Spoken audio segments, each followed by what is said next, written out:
Oh, boy, I certainly hope you had a good week and a good weekend since we last spoke.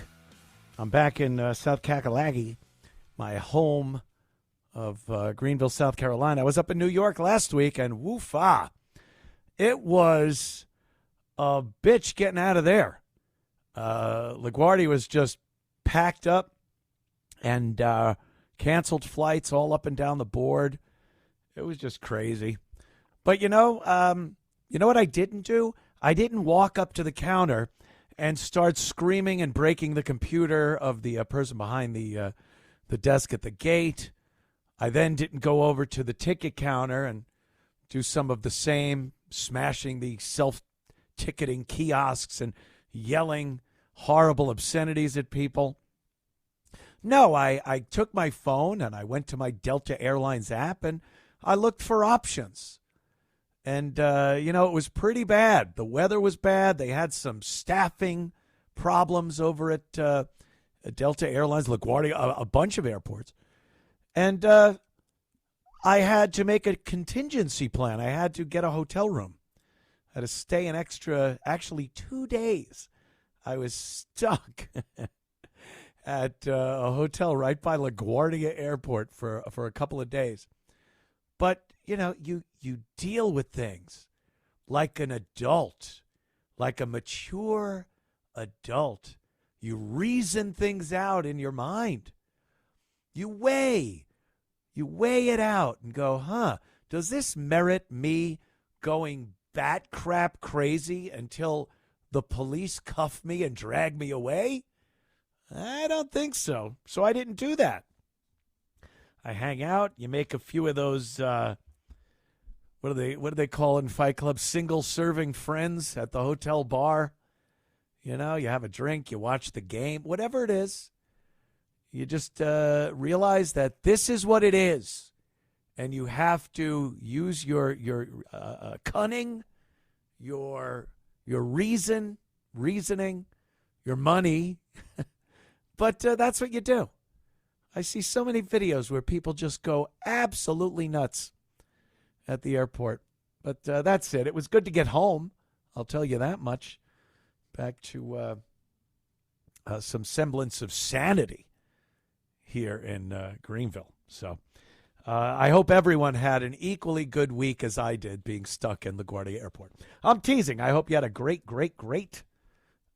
week and weekend. I'm going to go quickly to the phones here. Andrea, how are you, dear? I'm doing great, Anthony. How have you been? Good. I know Andrea from Compound Media up in New York when I was doing my podcast and everything. She now lives in Twin Falls, Idaho, yes. Which, of course, had a bit of a dust-up yesterday. Yeah. What happened there, Andrea? Yeah, so the In-N-Out, of course, popular restaurant, just opened a week ago Friday. So that place is so heavily concentrated, probably more so than anywhere else in the city, probably the entire county. In initial reports that I heard maybe hour and a half later, 3 dead, and I thought, yeah, not to be morbid or flippant, but that's not as many as maybe I would expect, which told me right away people were shooting back, which is exactly what happened. I loved it. I saw the clip online, of course, and there's a guy, he's got a cowboy hat on.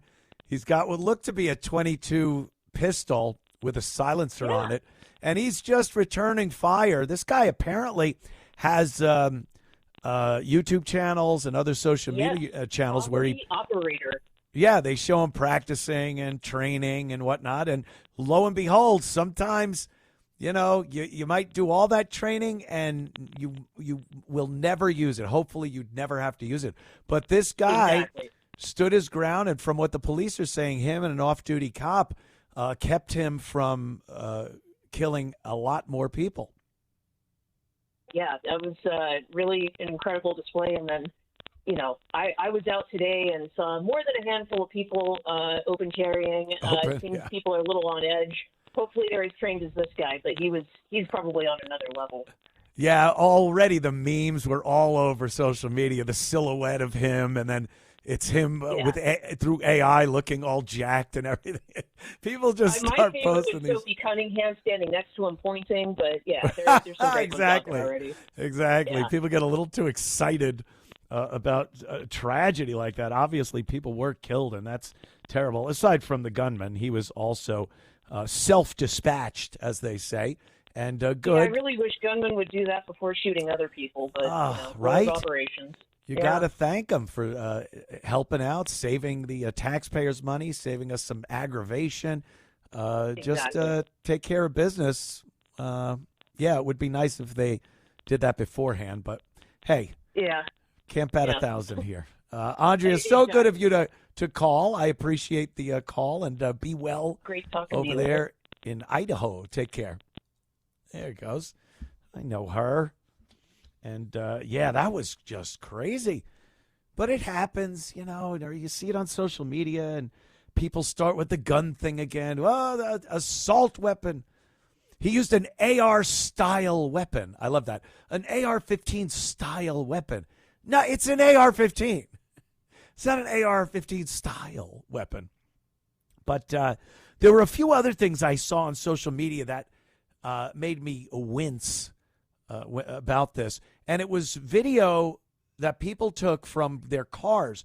This guy was shooting pretty close to what looked like a major roadway. And people saw him with his gun shooting it. He was shooting at a Tesla that was plugged into a charger. Or so.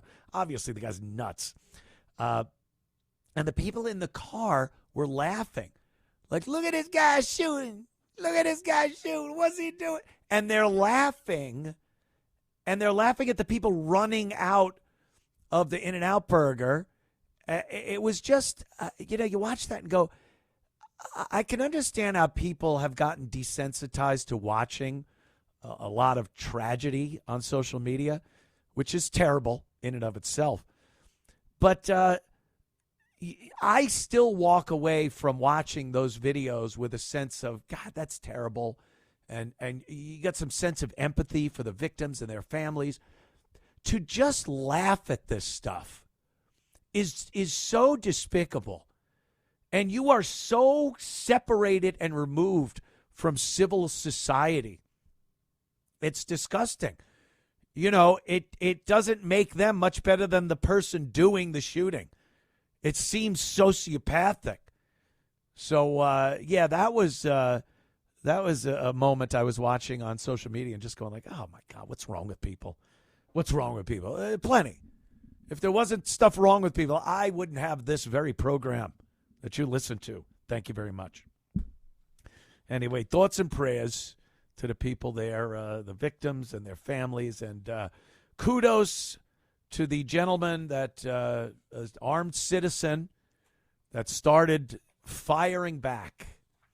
You'll notice with a lot of these mass shooters and these shooters that want to go out and kill people at random, they have to alter their plans when anyone starts firing back at them. They can't just skip along their merry way shooting people because now they are being shot at. So while I read a lot of comments from people saying that's terrible, it's irresponsible, what does he know? What is the background of where he's shooting? Is he going to hit an innocent person? He can get shot.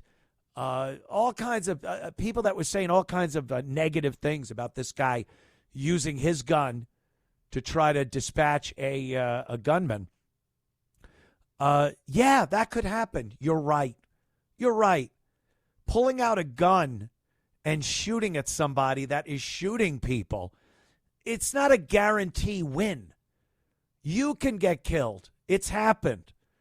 Something might happen. You don't know. Those bullets go. If you miss, who knows? You hope you don't hit anybody that wasn't the intended target. But there's no guarantees.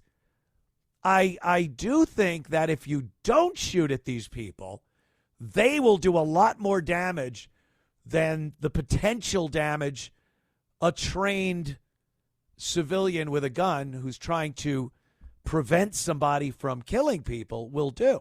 I think the trade-off is a hell of a lot better if somebody is shooting at a gunman that is killing innocent people. They talk about that with one of the movie theater shootings that happened years ago. They said, what are you going to do, shoot in a crowded movie theater?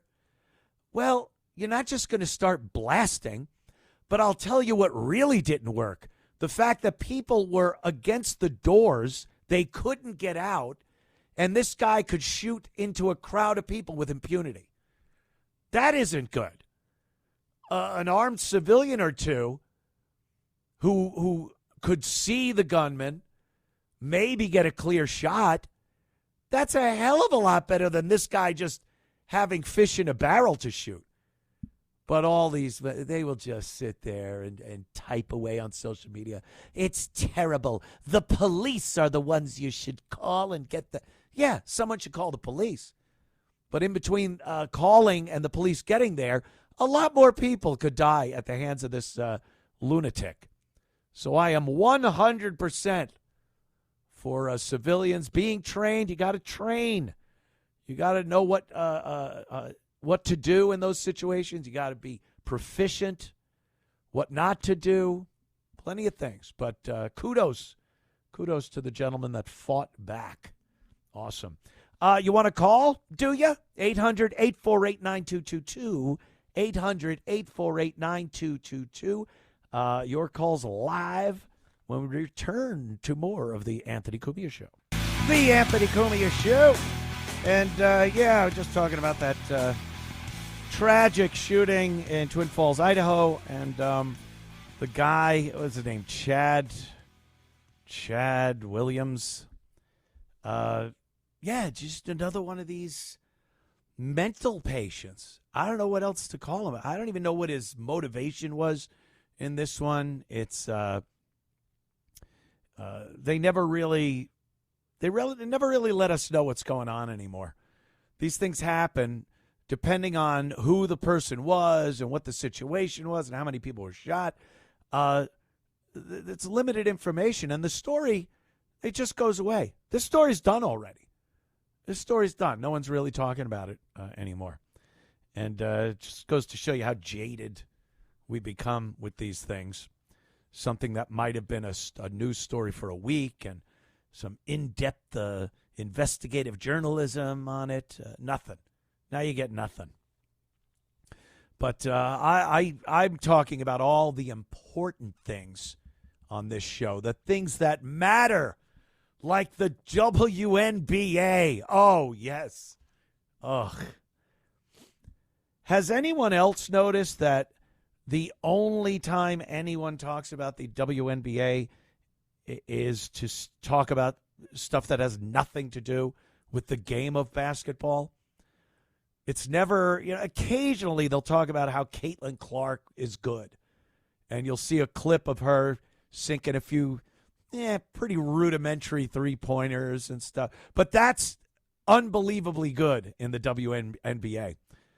Because someone like Angel Reese, who can't even do a simple layup, and these are, athletes, women, they should be paid as much as the NBA. And people watch it and they go, yeah, you're out of your mind. This league, it's a joke league. And I think they know that the only type of publicity they're ever going to get is by having conflict over whatever. Racial conflict between the players, sexuality conflict between the lesbians and the straight women, trans rights, whatever it is, conflict. No one cares about these games. I've never heard, even my most addicted to gambling friends, I never get a text from them going, oh, boy, I lost a bundle on the WNBA tonight. I never hear it. It just doesn't happen. No one cares. But like I said, the news, the only time WNBA makes the news is when there's conflict or some type of infighting or a controversial topic. And, of course, Sophie Cunningham, the other very popular straight white girl in the league. So, like Caitlin Clark, she's an outcast. She's a player to get an elbow in the face and not have a foul called, conflict. She dared to speak her mind about men in women's sports. Transgender men or women, I always get that wrong. If you're a transgender woman, you were a man, and then you're a woman, right? So transgender women, who are men, shouldn't be playing against women in women's sports. This is so basic. This is so just, yes, of course not. Who in their right mind would say that they should be competing with women? But we have a segment of society that is out of their minds. And I mean that quite literally. I don't just say they're crazy because they don't agree with what I think is appropriate. They are really crazy people. Every day on social media, I'll see videos posted of transgender women talking about how they want their rights and they're being persecuted and they can't use the bathroom they want to use. And they are from a horror movie. I mean a horror movie. Genuinely a jump scare when you see them. The male pattern baldness, riffraff from Rocky Horror. That hairdo. The Jesse the Body hairdo. I'm a transgender woman. It's ma'am, sir. My hair, I have luxurious blonde locks of hair cascading onto my feather boa around my shoulders. Oh, the top? Yeah, bald as a cue ball, but I'm hot. Are you, Jesse? He wouldn't even have to change his name. Jesse. But, they get on social media and start talking like they're women, and they're nightmarishly horrific. I'm not going to play the game. I don't want to play that game. They make up the rules. They make up the penalties if you don't play the game, and they insist you play it. And this has been a problem. This is the coach of the Indiana, is it Indiana Fever? See, I don't really know. There's one for the Minnesota Lynx.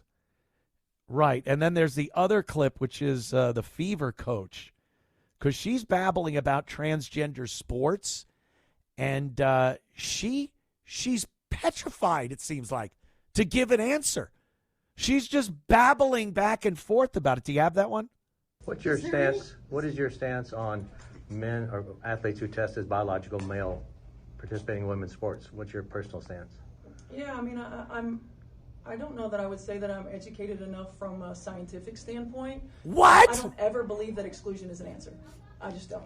Ever. I do think, when we think about various levels of sport, various governing bodies of sport and things that go into that, like I Listen said, to this I'm chicken not scratch. enough at the different levels. I know growing up, I played with the boys all the time. So there weren't girl sports. Would you welcome a biological male in WNBA? Again, it's like, I don't know, when we talk about biological male and scientifically where we are, I think it's a totally different scenario. As I said, I'm not educated enough in terms of transgender and transitioning to give you a smart answer. I would say, though, that I just don't feel like exclusion is an answer, and I think that we need to have deeper, more layered conversations. Deeper. You'd be okay with them in the locker room? Yeah. Is there any frustration because you guys are in a really you could end it there. run? She will not give an answer, and her cop out is, I don't know, I don't have the knowledge. The science behind it. Because you have to have a test tubes and beakers and Bunsen burners set up to know that a guy will kick ass when playing sports against women. That's just the way it is. And I don't care what you call yourself. I don't care how many hormones you've taken. The structure of the male body just dictates that he will do better. He will do better in a sport, physical sport, than a woman will. And then she goes, as a kid, I used to play sports with the guys. Yeah, you knock around on the lawn on Thanksgiving, throwing a football around. The guy comes up to you, grabs you by the hips and goes, oh, look out, I got you. Did somebody run full speed and smash into you? Did a guy pitch a baseball at 90 miles an hour past you for you to hit? Did you wrestle or box as a woman with the guys? Because, she's one of those knock-around girls. Played with the guys. This is a woman who will not take a stand, will not. She's so petrified. And look, maybe I shouldn't blame her. Because look at the hell you go through if you have your own opinion on some of these issues. So if she says, yeah, I don't think it's appropriate for guys to be. They're not men. They're just as much a woman as any woman on. Oh, are they? Are they really? It is an abomination to allow men to compete against women in these sports. And I'm not breaking any new ground here. This is something we all know. It's something that you don't have to be a genius to figure out that men are much more suited to physical sports than a woman. So, all right, don't you go anywhere. And talking about WNBA, all the controversy with should men, trans women be able to play. And it seems that the Minnesota Lynx coach, Cheryl Reeve, she was wearing a shirt during one of the games over the weekend here that said it was a trans rights shirt. Trans children, trans girls, trans rights, trans kids, whatever it was. She was on the sideline coaching a team wearing this pro-trans shirt. Now, I'm not going to say people can't wear shirts. That's fine. If there's a rule that they have to dress in a suit, some of these sports are pretty funny. They make the guys wear suits. Hockey, they wear suits, right? They stand there. The coach is in a suit. He's not going to suit up. Baseball's funny because they wear the uniform. Plenty of comics have done that whole thing. Like they're going to send some 60-year-old guy in to hit, so he's got to have his uniform on. Football, obviously they're not wearing the helmet and shoulder pads, but they got the sweater on with the team logo and the hat and everything. But, yeah, I don't really care if you're going to wear a trans shirt. But I do hate hypocrisy. And I know damn well that if anyone, I'm not even talking somebody on one of the teams or a coach or the water boy, someone in the stands is wearing a shirt that says men are men and women are women. There's no such thing as trans kids. If someone was wearing that, I would bet every cent I have they would be ejected from the arena. And if you were on the team or the coach of a team, you would be suspended and there'd be the apology tour and everything else. That's what I don't like. The idea that this woman, coach, can wear a pro-trans in sports shirt and it's fine. There were a couple of girls that were supporting Sophie Cunningham at one of the games. And they had some signs that had to do with they didn't like the idea of trans women being in sports against women and playing in the WNBA. And they had their signs taken away. And meanwhile, not far from them were a couple of other people that had signs supporting trans athletes in sports. They were left alone. So, it can't go one way and not the other. The hypocrisy, the left is like that constantly.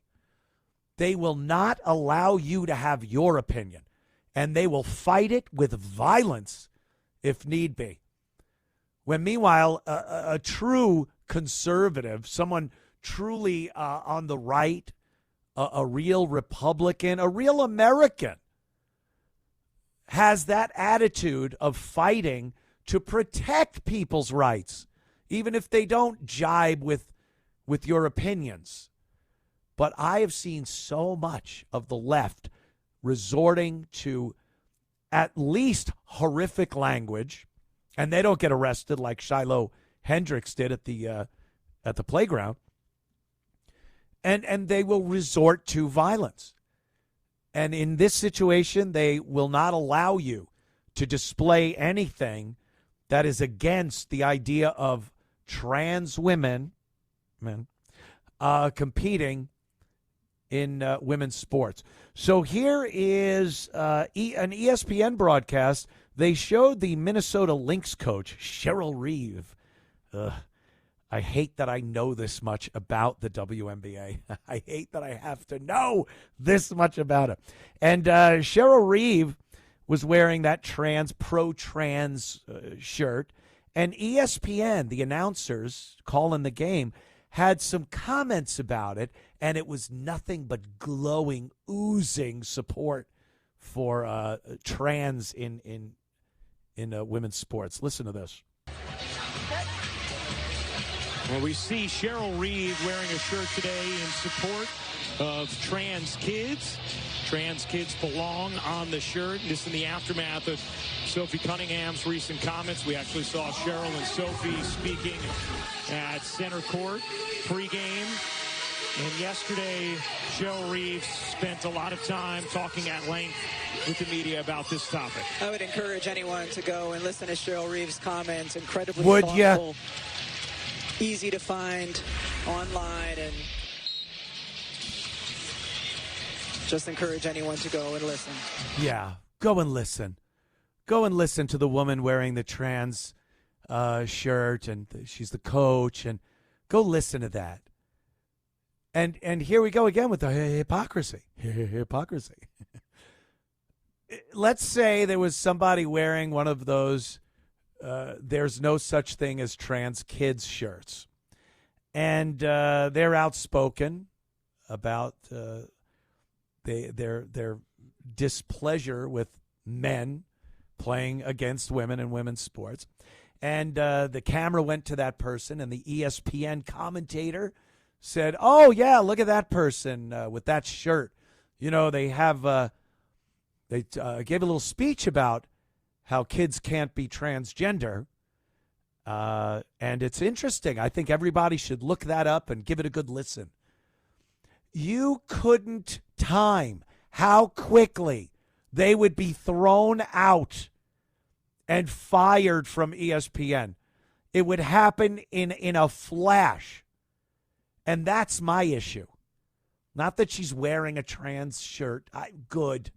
Have a blast with it. Go ahead and crap all over the real women who are playing these sports. Put them in danger of injuries. We saw in the Olympics. Oh, yeah, they're all the same.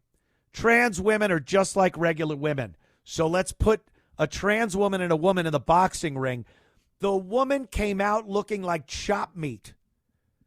She was a mess. It is a danger to women. You have other women, and it's a simple game like volleyball. And a trans woman spiked the ball into another girl's face. She got a concussion and a brain bleed and a broken nose. But, you know, we all have to play their little game. We all have to play their little game. I'm a woman. Oh, yes, of course you are. Of course you're a woman. Oh, how are we... We're supposed to just lie to ourselves? Yeah, I don't like that very much. I've done my share of lying to other people over my life. Some of it I'm ashamed of. Some of it I really had no choice in the matter.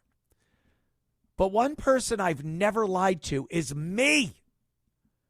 I've always been honest with myself.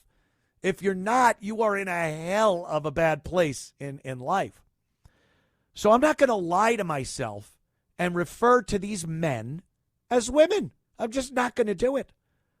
no matter what they call me or what consequences there are or how many people are playing along with this ridiculous game, this word game. Nonsense. Nonsense, I tell you. Yeah, unbelievable. All right. Look at this. The phones, by the way, 800-848-9222. 800-848-9222 if you want to join in the conversation. Tom from the Commonwealth of Pennsylvania. What's up, Tom? Buddy Ant-Man. Love you, brother. Thank you, sir. All right. So here's the funny thing. So, I moved from Baltimore after graduating from Hopkins up here to Pennsylvania, and I live in a nice area now. Well, the crazy thing about living in a nice area is that it's not there's zero crime. Right. Very but good. You get Karens Yes. everywhere. I knew okay? you were going to say that. Yeah, so check this out. So I'm going to read verbatim what this woman put on my car door. She goes, and I quote, "Yes, your windows are open, but your dog is struggling. I watched, unsmiley face." Well, guess what? Then my dog's chain disappears. Now, here's the thing. I filed a police report. You know why? It's broken. What is that called? Broken glass? Broken theory? window policy or yeah. So basically, nip it in the bud. He's a Belgian Malinois like yours, and in fact, you can see him at ZG Hunter 3 on Instagram. That is like ZG Hunter 3. Plug in Instagram. your dog. All right, I'm trying to get him a sponsor or something. Maybe that'd be nice. But anyway, so so I filed a police report. There's cameras everywhere, so we're going to see now. There's a good possibility it possibly fell off, but it's never fallen off him since he's been a puppy. I've had him since he's 3 months old. Yeah. So, I'm putting, 2 + 2 = 4 type of deal. And, it seems a little odd. And I don't want this, Has there been any other things? Like, has she done any other crazy stuff or yell at you across the property line or something? No. I don't know who this person is. That's the thing. Oh. So I went in for literally 3 minutes to get dog food and a gallon of white supremacist milk. Apparently milk's, I've heard. Right. So I get milk and dog food, and I'm in and out of the store, and it's with these nice. I don't want to dox myself, but it's a nice store. It's one of these high-end store type deals, and I'm in and out of the store. What are you going to do? It's hot out, but my sunroof is open, the window's down. It's just the same thing. If the windows are open, I get it. Look, I don't want to see a dog suffer in a car like that. But, if the windows are open and the sunroof is open and everything, mind your own business. I could see if you know what it is. People want to be heroes.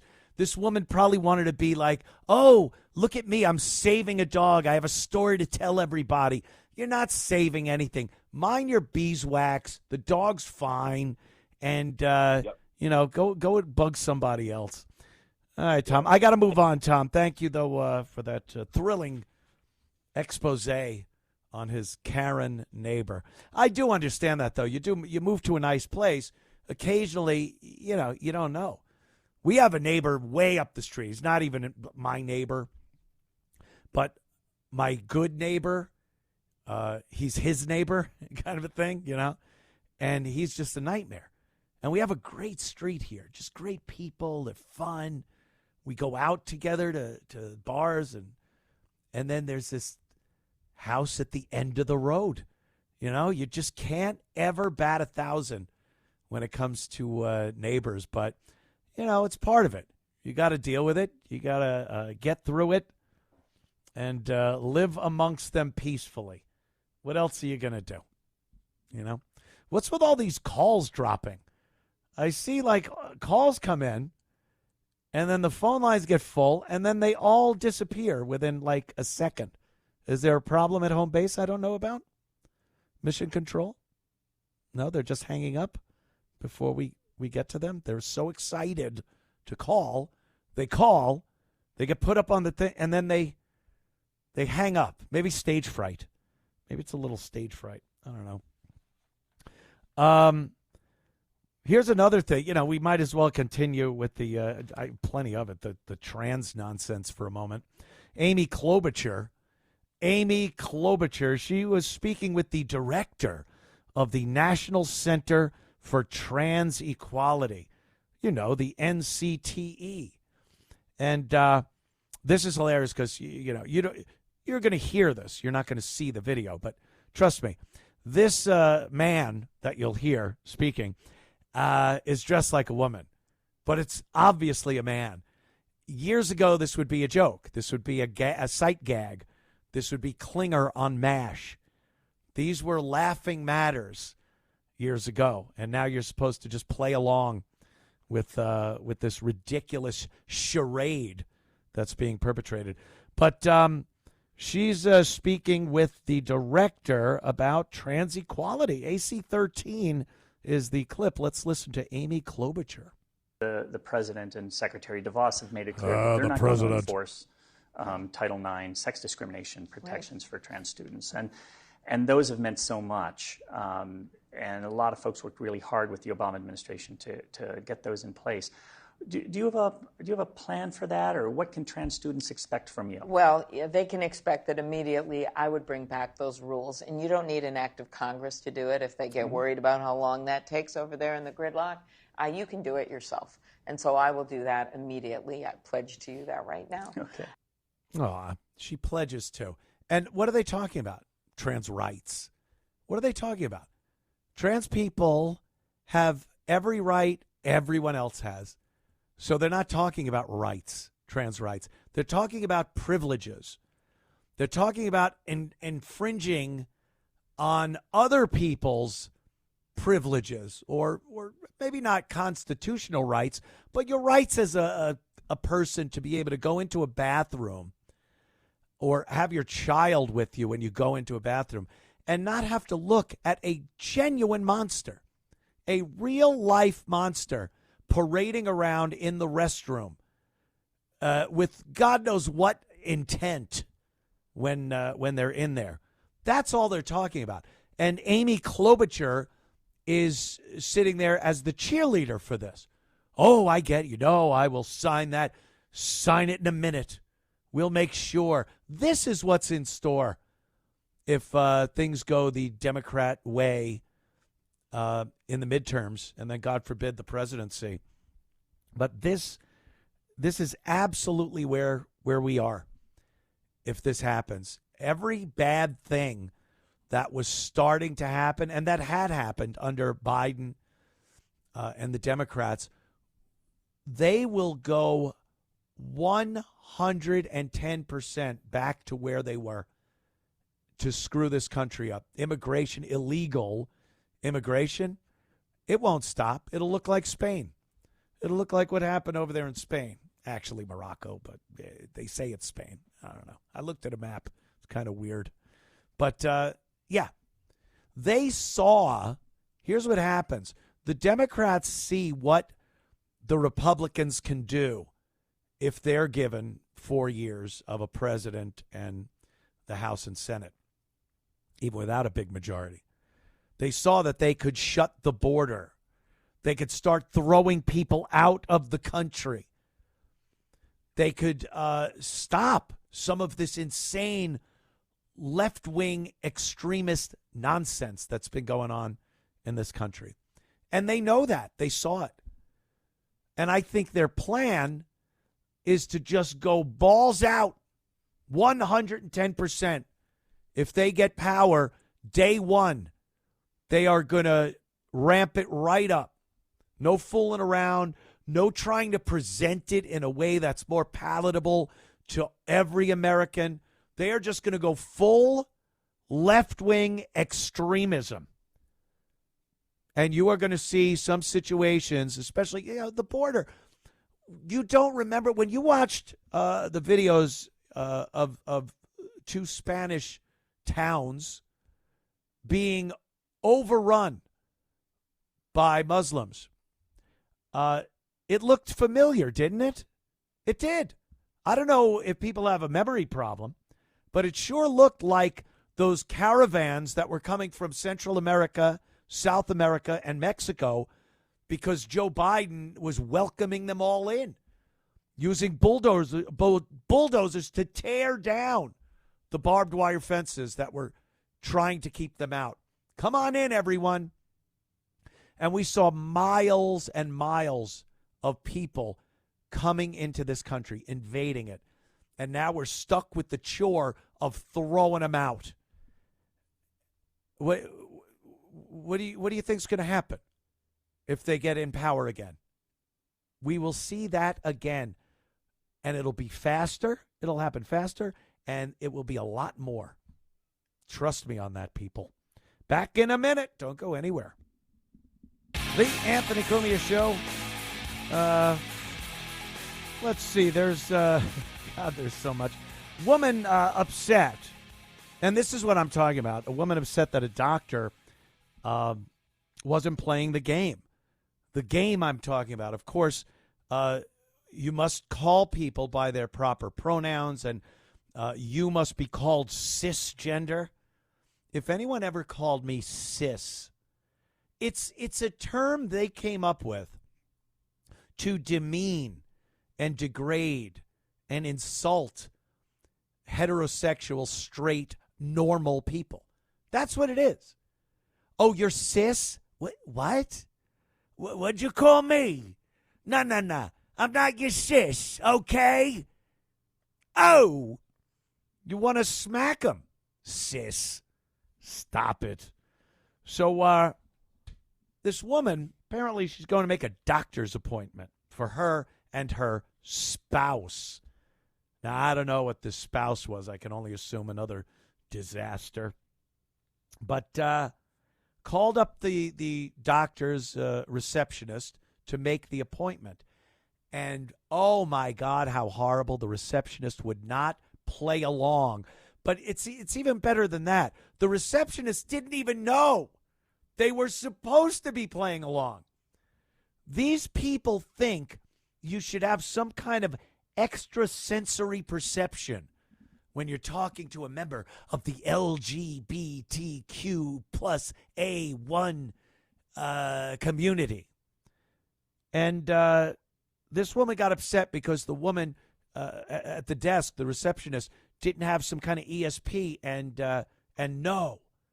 But listen how insane this is. And then remember, this is a doctor's office where you have to give some pertinent information to the receptionist that will come out and be important to the doctor when you walk in there. So this is AC 15. Listen to this. This is me kindly begging cisgender heterosexual people to listen to the language that queer and trans people are using and then follow it. I recently made an appointment for myself and my spouse at a new doctor, and I told them I was going to make an appointment for my spouse, and they said, okay, what's your spouse's name? And I said, their name is Kate. And then the receptionist person immediately was like, okay, so she's all set and she's going to do this and she. How dare her? But never did I use she, her pronouns. I said spouse. I used they, them pronouns. And I think maybe she just assumed because my spouse has a traditionally feminine name, but I clearly modeled the language for her. And it just like makes it really awkward if you just kind of like disregard the language that queer and trans people are using. And then, I don't know, it's like awkward for everyone. So this is just a PSA. Awkward for you. Like, pay attention to the language that people are using and then like try to model it. It's really not that hard. It's really not that hard. What's your spouse's name? Kate. Their name is Kate. Oh, okay. Well, have her come in. Oh, how dare you? How dare you not figure out? What is this? A puzzle? Is this Wordle or Crypto Quote? Or Jumble? What games are we supposed to play to satisfy these mentally ill people? Who are these people? It's crazy. And you're going to a doctor, for God's sake. I think a doctor gets a pass on all that nonsense. Because if your spouse is a trans woman, the doctor's going to need to know a few things that might be uncomfortable for the woman to talk about. like a bulge. You know what I mean? Oh, don't call my spouse that. My spouse is a woman, just as much a woman as your receptionist out there who insulted us. Really? Okay. Well, your wife has a swollen prostate. And I just want to let you know that sweet girl that you married, that wonderful she that you wed, their prostate is like a grapefruit. So what do you want me to do about it? Or the other thing, this is my man. This is my husband, a transgender man. Oh, yeah? Well, your husband has fibroid tumors all over his ovaries. Your husband has an ectopic pregnancy. Unbelievable that this is a thing. And we're expected to play right along. That's the real kicker of this whole thing. We're expected to go, oh, yeah. And they get mad like this. They make videos and get angry with us if we aren't playing along. If we don't know when she said their name is Kate, that we should have, beep, beep, beep, beep. Our radar should have gone and go, I bet by their, she means a they, them thing, right? So what I'm going to do, it makes no sense. I will not play along. I don't think anyone else really wants to play along with it. And, of course, on the video, it just looks like she looks like one of those people that went to that kid's store, Claire's, and just bought all the jewelry, put it in a shotgun, and blasted it into her face. All the nose piercings and ear piercings and all that. And then they go, why can't I get a job? I need a job and I can't get one. And you got, a jewelry case in your face. But maybe it's me. Maybe it's just me. I doubt it, though. All right. Don't you go anywhere. We'll be back in moments. There's a new baseball league. In case I know some of you are going, no. Yes. Like the WNBA has done for women, what the NBA did for men's basketball. There is a women's baseball league. Oh, yeah. Women's baseball league. And I think they only have 4 teams right now, something like four teams. I don't know what they're trying to do. No one wants to watch women's sports. Call me misogynistic, call me whatever you want. No one really wants to watch women's sports. Hey, back at home base, could you click that phone thing to continue sharing the phone screen? Thank you. There we go. Well, they do. They have teams. It's the New York Heights. The New York Heights, because New York's high with the buildings, I guess, or the weed that you smell everywhere you walk in New York. There's the L.A. Queens. We was Queens. The L.A. Queens. Look out. I bet they're feisty. The Boston Hunters. That sounds a little violent. I bet they have to change their name because PETA will come up and say, hunting is terrible. We're all supposed to be vegetarians. So that might be a controversial name. And San Francisco, the Fire Bells. I know. When I first saw it, I thought it was Fireballs. But it's Fire Bells because they're girls. And Fireballs might be controversial, too, because it's San Francisco, and a lot of STDs give you a burning sensation. A burning sensation. We get it, Anthony. So those are your 4 teams in the women's baseball league, whatever. They had their big kickoff this weekend. And Martha Reeves, Remember Martha Reeves and the Vandells? I don't remember that. It's even before your pal Anthony's time. This is back, ba ba ba ba bang a dang dang a ding a dong ding ding blue blue. It's like American Graffiti kind of time. But Martha Reeves was very big. They had some very popular songs back in the day. What was that one they had? Dancing in the Streets. Of course, made famous by Mick Jagger and David Bowie in one of the most gay videos you would ever see on MTV. And, she was a big star. So they got her to sing the national anthem at the first game for the the women's baseball league. So the video is hilarious. If you get a chance, find it and watch it, because the people on the teams, the people in the sparse crowd, they were quite literally laughing at this rendition of the national anthem by Martha Reeves from the Vandells. Let's give it a listen. Oh, say, can you see by the dawn's early light? Oh, no. What so proudly we hailed at the twilight's last gleam, whose broad stripes and bright stars through the perilous fight, o'er the ramparts we watched were so gallantly Here we go, the high part. streaming. And the rocket's red glare, the bombs bursting in air, gave proof through the night. Oh, I love that it. our flag was still there. Bring it on home, Martha. Oh, say does that star-spangled Yeah. banner Oh, o'er the land of the free and the home of the brave. Wow. Wowie, wow.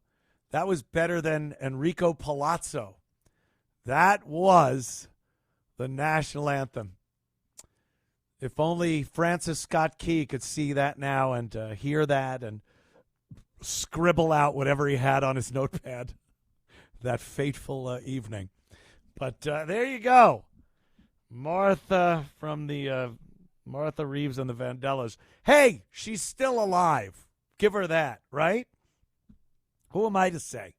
She's still doing it. She's out there singing God knows what. But, the crowd is so funny to watch in that video. Sounds like Joanne Worley. There you go. But there's a women's baseball league, just in case you need something else to bet on with your various online betting platforms. Go ahead.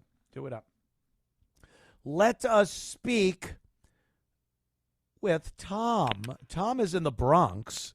What's up, Tom? Anthony, Hey. I was reading your bio. You and me were on the same page. I'm moving down to South Carolina. There you I'm go. going to get a full carry permit. My friend just moved down there. He says, Tom, they don't tolerate crap like they do up in the Bronx. Nope. They So, don't.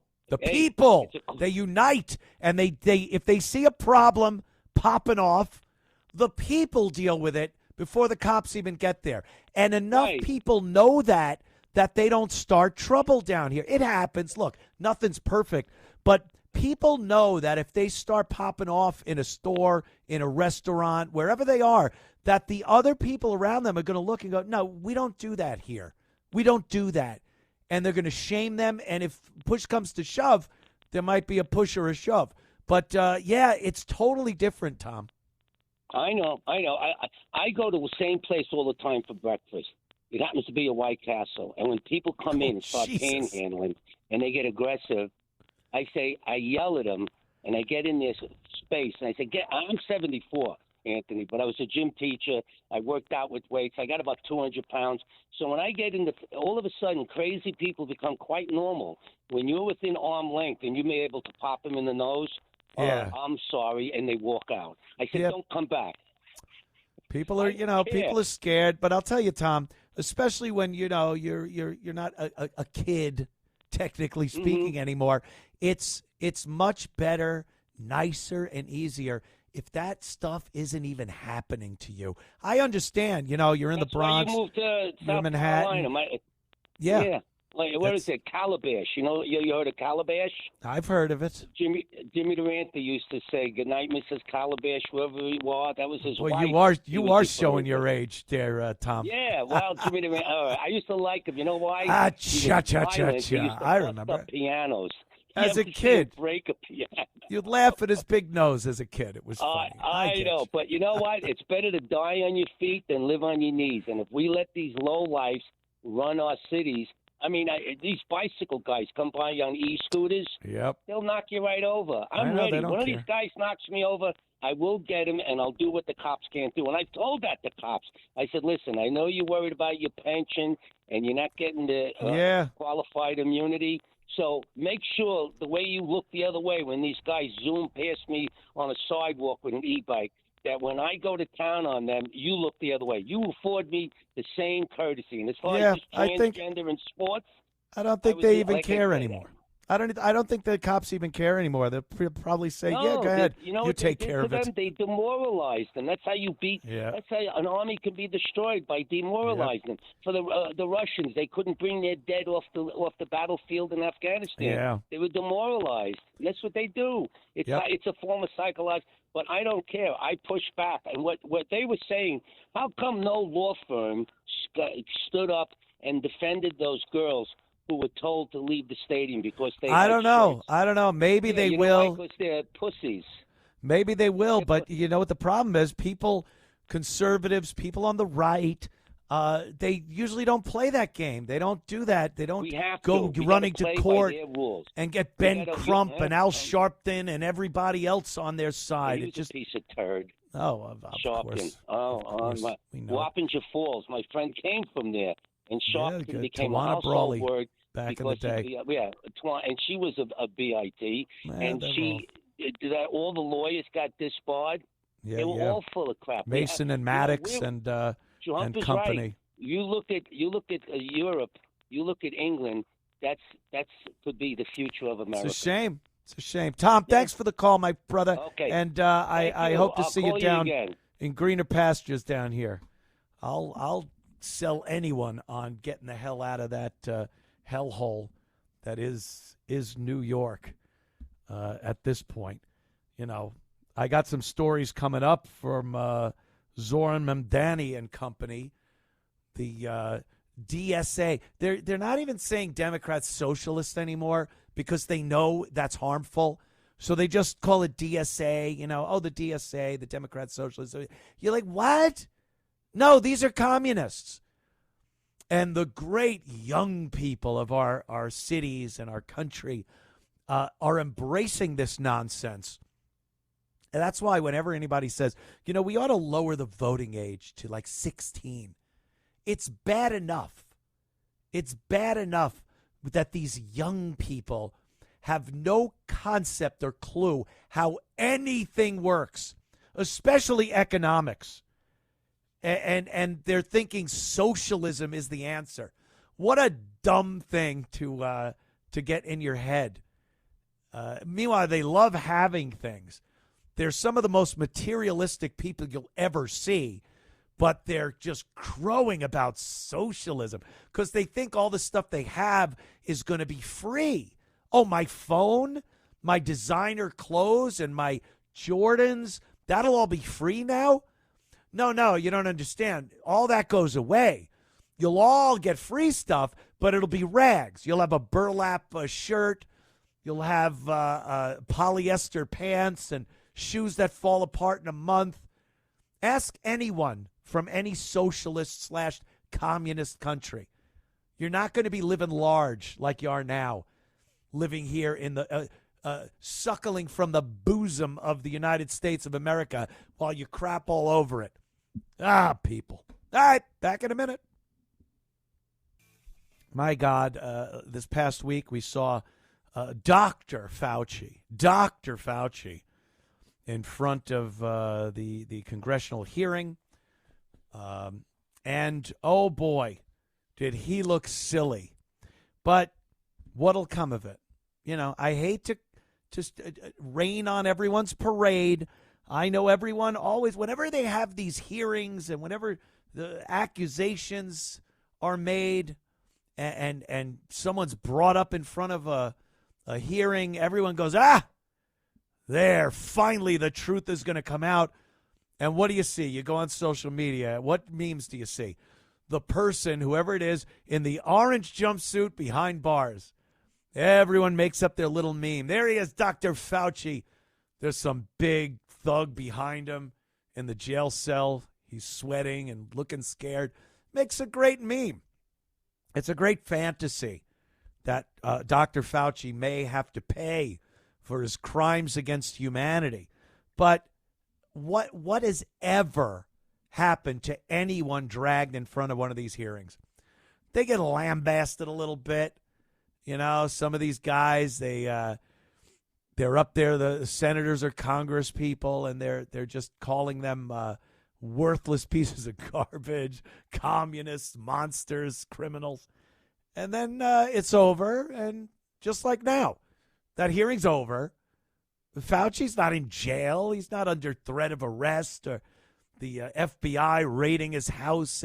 He's home watching TV with his wife or something. Unfortunately, nothing comes of it. But it is entertaining. I will say it's entertaining to watch.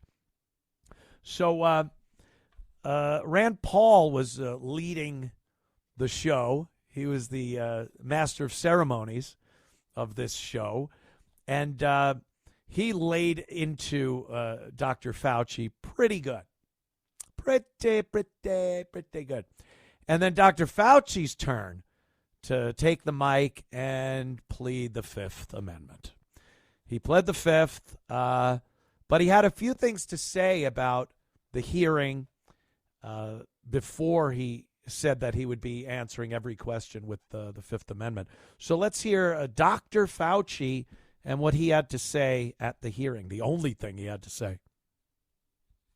However, given Senator Paul's obvious obsession with calling for my prosecution, his repeated slanderous comments about me, and recently his publicly releasing my unredacted personal diary aimed at embarrassing and intimidating me, the only conclusion I can reach is that the sole reason he is calling me before this committee is to get me to say something, anything, that could vindicate his repeated public pledges that I end up, in his words, quote, behind bars, yeah, unquote. Because you belong there. Sorry. Any reasonable person who has followed his unhinged obsession with me would readily come to the same conclusion.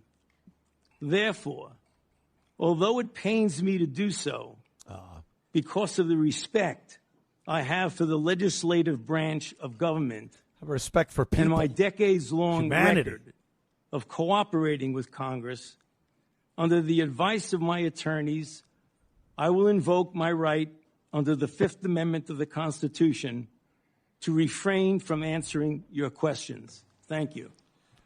There you go. That was his statement. And then everything else, they were asking him, you know, what color's your tie? What's the weather outside? And he'd be like, under advisement of my attorney, I plead the Fifth. So they got nothing out of him. That diary that was made public was pretty damning. Pretty damning. It was full of his ego and his contempt for the people of this country, his power that he had Dear Diary, today I made people stand 6 feet apart from each other. Hilaire. Got a call from my friend Jen. She's so sweet. Maybe tomorrow I'll tell people to wear 2 masks. This is what he did. And we found out it was all just horse crap. It was all nonsense. They didn't know anything. This wasn't science. And what did the news stations say? Trust the science. Believe the science. Anyone that had a different opinion, they were like, oh, you're smarter than the scientists? Well, who were the scientists? What's their modus operandi? What agenda do they have? Who's their boss? Because that's what was going on. That's what was going on. The media, the disgusting propaganda wing of the left media, was pumping out disinformation at record levels.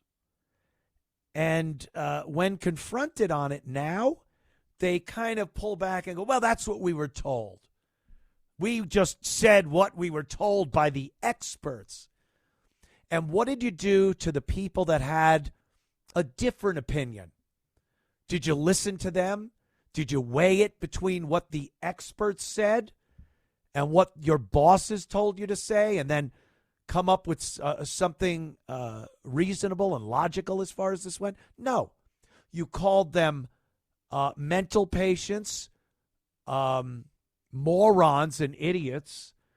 Anyone who said anything about ivermectin or any other alternative treatment was some kind of a sick, twisted person that just wanted to see Americans die.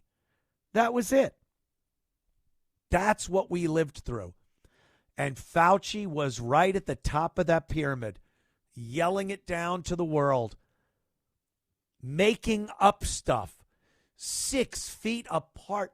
I swear to you, years later, anytime I see a sticker on wherever I am, in a CVS, you know, where you stand online for a prescription at the CVS and you look down and you'll see the carpet. It's like a kind of like looking at old hieroglyphics or a fossil, a scraped away circle. And you might see a 6 apart. And you go, I remember that. That was nuts. And you remember when it was happening, you're standing on that line. You're like, what is this doing? What science is this that is saying this is safer than if I was 3 feet apart from the person in front of me? Subway platforms in New York City had those discs, those stickers that said 6 feet apart. Have you ever been on a New York City subway platform at a busy station during rush hour? It's impossible. There's no standing 6 feet apart from each other. But they put him down there anyway. And they told you that was science. You're looking at science, my friend. And if you listen to Joe Rogan or anyone else that has people on their shows that have a different take on this COVID thing, you're nuts. You were the mental patient. And now we see Fauci, who got his retroactive 2014 pardon from the imbecile dementia in chief, Joe Biden. God knows who signed that. He gets his pardon, and then he's testifying, and what happens? I plead the fifth, I plead the fifth, I plead the fifth. Another liar. He should be held accountable, let's just say. Use your imagination. Back in a minute. It is indeed the Anthony Cumia Show. Going to change gears for a little bit here and talk to Adam Swart. Adam Swart is the CEO of Crowds on Demand. I swear to you, I thought this was a conspiracy. I thought this was one of those conspiratorial things that people talked about, but it wasn't really happening when you saw these protests that was supposed to be grassroots protests, and people said, oh, they're paid. Those are paid people that they get from a company. And I'm like, that can't exist. It does. And we're speaking with Adam Swart from Crowds on Demand. Adam, what's up, man? Hey, good evening, Anthony. It's great to be with you. I understand you were in New York last week, and I'm in New York this week, so I'm just sorry to miss you in person. Yeah, it happens, and then I got stuck up there for a while, but that's a whole nother story. Adam. I want to get into this because, like I said, I thought this was something people said to discredit a protest or an organization that had gotten a crowd, that had gotten a protest, a crowd of people up, and they said, oh, they're paid. They get paid. They got a service that sends people out. This is the real thing. Obviously, you're the CEO of Crowds on Demand. What is this about? How does this actually work? This is peaceful, lawful advocacy. I like to think of myself as more of a publicist than a paid protest organizer, because what I do is organize protests that are intended to get publicity for a business, get publicity for a cause, raise awareness about somebody who's engaged in wrongdoing. The purpose of a protest is not a plebiscite, Anthony. It's not to say 300 people are out on one side and 50 are on the other side, so people are 6-1 in favor of the issue. That's not how protesting works. The purpose of a protest is to get attention for your cause, whether it's in the media, social media, or even just among the people who you're focused on in person, right? So that's the goal. And Crowds on Demand, we only do things the right way. We do things lawfully. We do things peacefully. So when you see kind of these crazy riots or whatever and people blocking roads, I just want your listeners to know that has nothing to do with me. Well, how would you know, Adam? How would you know if you're getting people together for somebody that wants a crowd on demand, that they aren't being used on some of these, I will say, basically liberal protests that tend to pop off and get a little violent, and vandalism happens, maybe some arson and assaults. How do you know as the CEO that these people aren't being supplied by your company? So I do two things. I vet my clients and I vet the people who work for us, right, and who protest for us. So I vet my clients, and part of that is to make sure that the budget fits the goal, but it's also to ensure that what we're doing is lawful and respectful and peaceful, and that those objectives match, right? Now, the politics is a whole different side, and we can get into that if you want. But the first of all, it's to make sure that it's a lawful, peaceful thing. And then the second part is like, look, we don't want to put our people, even if what we're doing is a lawful, peaceful thing, in a position of danger. So let's just say you have Antifa versus Proud Boys, and then for some reason someone wants us to do a protest in the middle of that. I would respectfully decline that, not because we're doing anything wrong, but that's just inherently going to become a very tense situation. It's going to be a problem. And I don't want a part of it, right? So additionally, Anthony, though, it's important to know that we also vet our people. So we have like a 20-minute sit down or a Zoom or a phone call with everybody who participates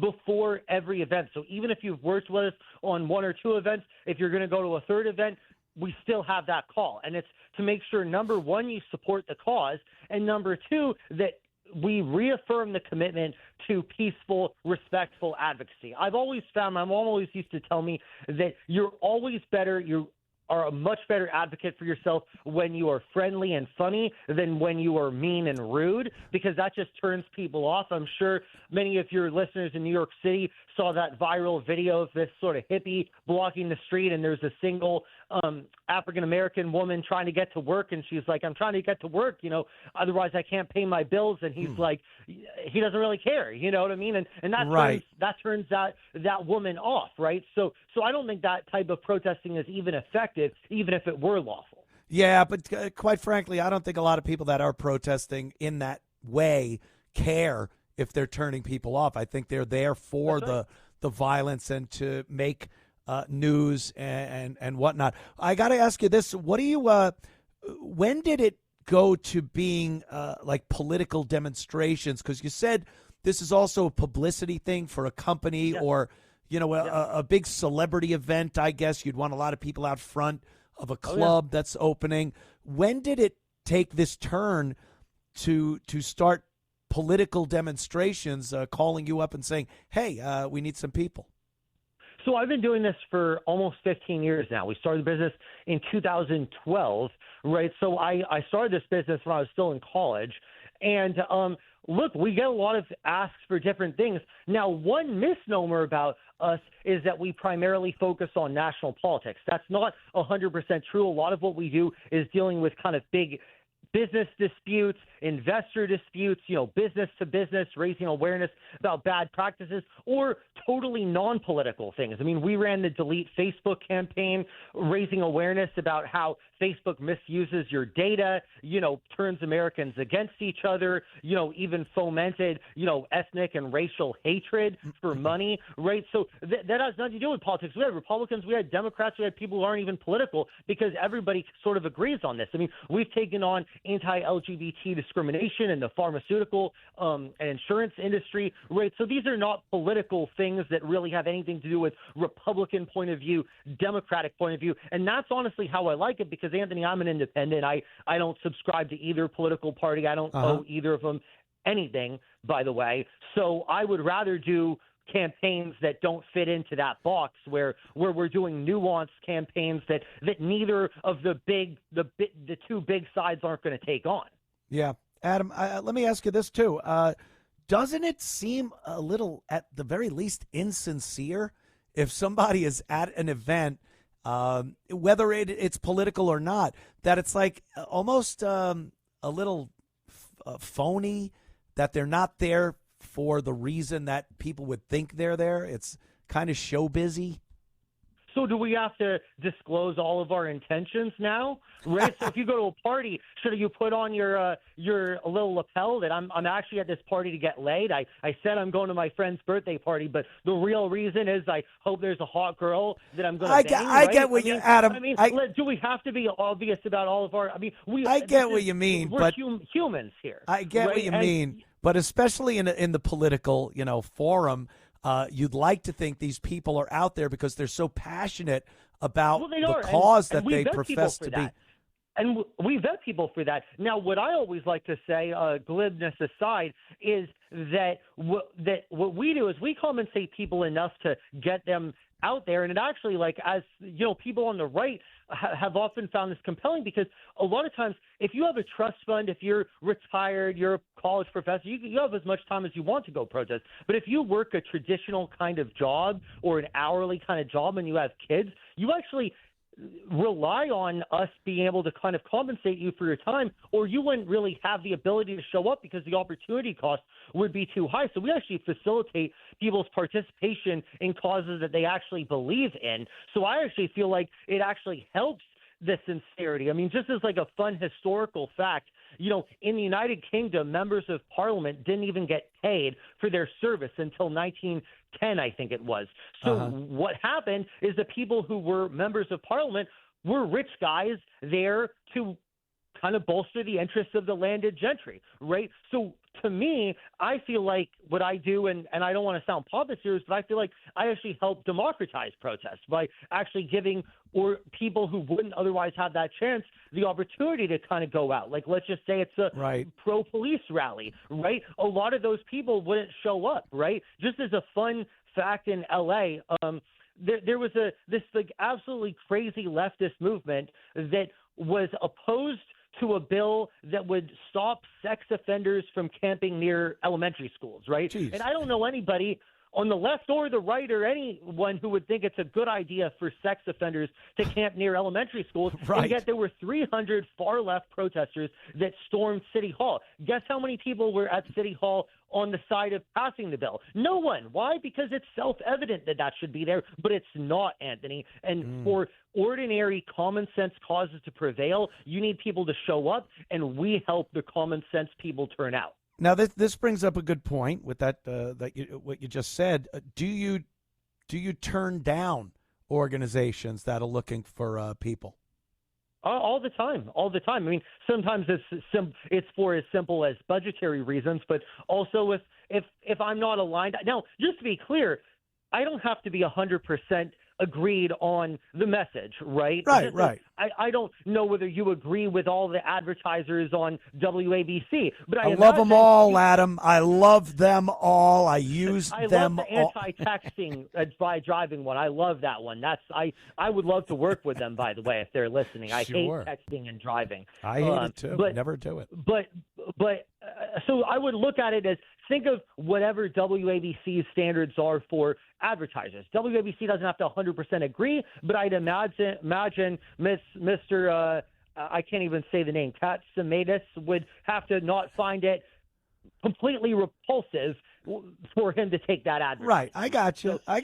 No, it's business. Business is business, Adam. I got you. And here's the most interesting part of what's going on in your world, Adam, is that you are looking for some type of oversight here when it comes to who is financing these groups. Like if somebody comes to you and needs some people for whatever it may be, that people should know where that money is coming from. And this sounds like a good thing. This sounds like something that we need transparency in, because there's plenty of speculation that some pretty nefarious people and groups are funding some of these get-togethers. Yeah, and there were, and I would name them right now, but I don't want to get sued, so I won't. But because it would be speculative. But the thing is that yes, and what we need is the Transparency in Political Demonstrations Act. It's something I've introduced in Congress, and of course, Congress loves transparency, which is why they're going to pass it tomorrow. I'm just kidding. Yeah, of course. But they are unfortunately stalled. But what we want is, I want to know for any large demonstration, so over 500 people, so it's not going to restrict your ordinary person who's organizing 10 of their friends, but large demonstrations with 500 more people, I want all the donors from top to bottom, so that I want to see the whole chain, and then I want all the vendors from top to bottom. I want to see the whole chain, right? So I want to know everybody gets a paycheck, and I want to know everyone who writes that check. And what that's going to help us do is, number one, it's going to give us transparency, but number two, I think it's going to help the American people understand that any rally that you see that's big enough to get on TV and be kind of widely covered in the media and therefore make a big national political difference is funded by big interests on the right or on the left, whether it's Adelson, whether it's Hoffman, whether it's Laurene Powell, Jobs, I mean, whoever it is, Soros, like whoever those people are, the biggest donors, right? These are the people who are funding this stuff, and they're not always funding it directly, but they're often sort of in some respect providing those resources. It's very rare that a company asks the government for oversight or restrictions or stuff like that. Is this potentially damaging to your bottom line? And if so, why would you do it?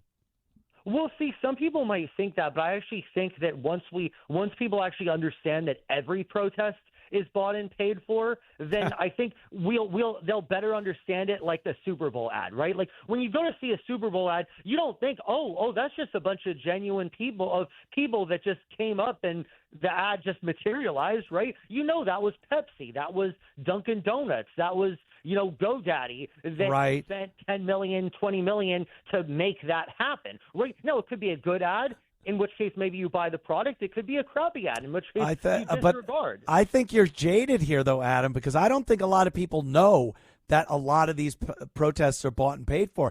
If you say that, you sound very cynical, very kind of black-pilled. But I think a lot of people are still under the impression that when they see people protesting, they sincerely are very passionate about the cause. Oh, I think they are. I don't think those things are mutually exclusive. I think someone could be getting compensated and be compensated. Just as, they compensate you for doing the show. You are an extremely passionate person in your work. I listened to a little bit of your radio, and I assume you get paid. I don't know what you get paid, but you're not enough, Adam. Not enough. Can I get a crowd of people to get in front of WABC radio and carry signs that say money for you? More money for Anthony? Anthony, what would work better for that is if we had people out there demanding that you be canceled for being too offensive. Oh, right. The old switcheroo. Well, I've had that before. I've had that before. It's not fun. So I think I'll just stick. We'll just call it even then. Okay. Yeah, that sounds good. So how is this progressing? Are you getting any feedback from the government as far as looking into this?